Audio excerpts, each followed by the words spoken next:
Good evening and welcome to Prime TV News. I'm Chamila Gunatilaka. Our stories making the headlines tonight start off with the president who says that an international convention is needed to control drugs. News on this and more in brief via our headlines first.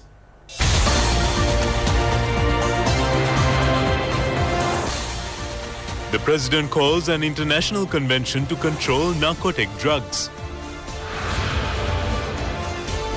The Prime Minister says Sri Lanka is affected by the global economic crisis for taking large-scale foreign loans instead of foreign investments.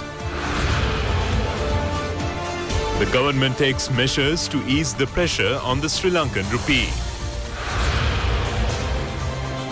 Police arrest a suspect with illegal foreign cigarettes valuing more than 3 million rupees.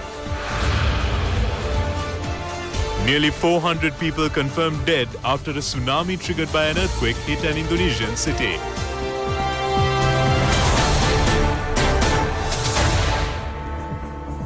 Tragic news in Indonesia indeed. However, we start off with local news first, with President Maithripala Sirisena, who says that an international convention is needed to control drugs. The president said this while attending a conference on drugs, non-communicable diseases and sustainable development organized by the World Health Organization. The conference was held to coincide with the 73rd UN General Assembly. President Maithripala Sirisena was the chief guest of the event. The president invited the foreign delegates to attend the conference on global liquor policy scheduled to be held in Sri Lanka next year. Meanwhile, President Maithripala Sirisena met the UN Secretary General Antonio Guterres at his office in New York. The UN Secretary General warmly welcomed the president. Speaking on the occasion, the president said that he would further accelerate the path towards freedom, peace and reconciliation. The UN Secretary General appreciated the support given by Sri Lanka to the UN. Thereafter, the president met the Secretary General of the Commonwealth, Patricia Scotland. She commended Sri Lanka's progress on democracy, reconciliation, supremacy of law and human rights. Prime Minister Ranil Wickremesinghe says Sri Lanka is affected by the global economic crisis for taking large-scale foreign loans instead of getting foreign investments after the war. The new administrative building of Puttalam Vanathavilluwa Police Station was opened under the patronage of the Prime Minister. More than 61 million rupees has been spent to construct the building. Speaking on the occasion, Prime Minister Ranil Wickremesinghe emphasized that the countries which selected investments instead of loans had not been affected by the economic crisis. The government has taken some temporary measures effective midnight today to ease the pressure on the Sri Lankan rupee. Issuing a press release, Ministry of Finance and Mass Media says that issuing of vehicle permits to members of Parliament will be suspended for a period of 1 year. Importation of vehicles for government ministries, departments, statutory boards, state-owned enterprises has been suspended until further notice.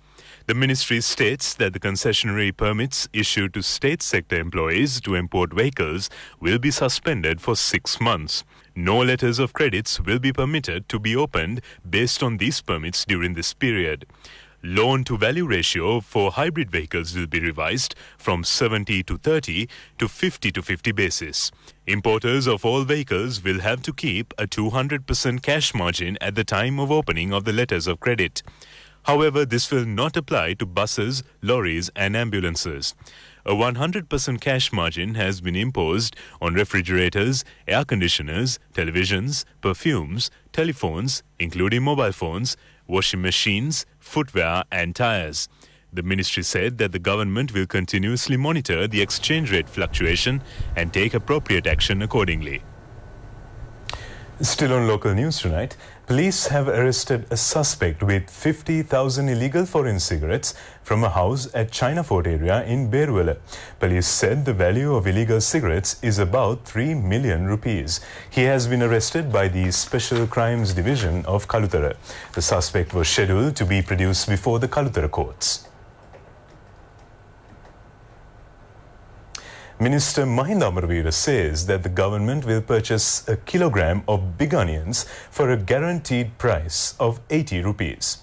The minister said this while attending a function under the Vaudasak Gam Dasak program. The renovations to Lolugaskotua tank in Galewala took place under the patronage of the minister. The government has spent 2 million rupees for renovations. State Minister Vasantha Aluvihara was present on the occasion. Minister Kabir Hashim has said that the present government gives preference to local contractors, although the previous government gave benefits to foreign contractors when developing roads. The minister said this while launching the project to develop Gadaladeniya Paranapatya Road. The government will spend 498 million rupees for the project. People in the area said that the road development would benefit a large group of people. The United National Party organizer of Udunura, State Minister Lucky Jayawardena and Pradeshiya Sabha members were present on the occasion. The Ratnapura district program of the Enterprise Sri Lanka loan scheme was launched under the patronage of Minister Thalatha Attukorala. 220 new entrepreneurs were granted loans on the occasion. They were given 52 million rupees under the loan scheme. The Enterprise Sri Lanka program is successfully underway with the aim of making Sri Lanka a paradise for entrepreneurs. The Ministry of Finance and Mass Media says that more than 5,300 million rupees has been allocated to pay concessionary interests.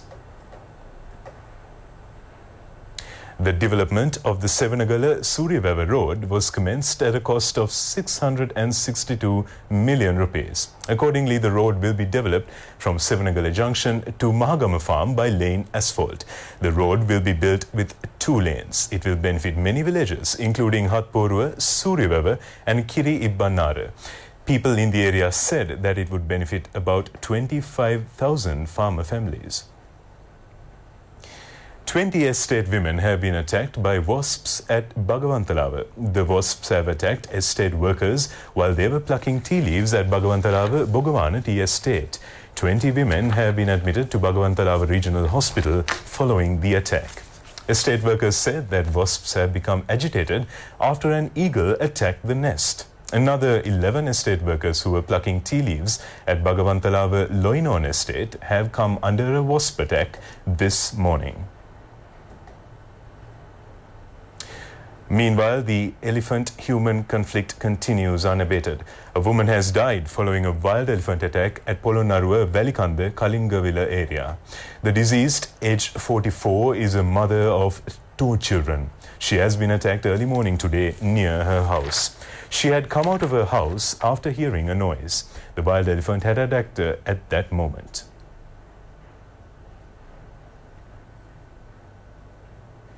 The inauguration of the 2-day conference organized by the Law Students Association was held at the main hall of the Law College.